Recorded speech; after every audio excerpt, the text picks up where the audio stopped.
করিম সাল্লাল্লাহু আলাইহি ওয়াসাল্লাম এমন একটা সময় কুরাইশ বংশে মক্কায় জন্মগ্রহণ করেছিলেন, যে সময়টা ছিল আইয়ামে জাহিলিয়াতের জামানা।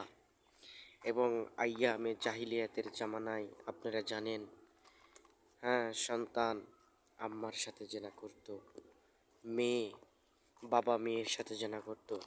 এমন একটা লজ্জাজনক আইয়ামে জাহিলিয়াতের সময় ছিল। সেই সময়কে পেরিয়ে আল্লাহ রসুল বিশ্বনবী জনাবে মোহাম্মদুর রসুল্লাহ একটা সুন্দর শান্তির সুশৃঙ্খল সুষমময় একটা সুন্দর সমাজ আমাদেরকে 1400 বছর আগে উপহার দিয়ে গিয়েছেন।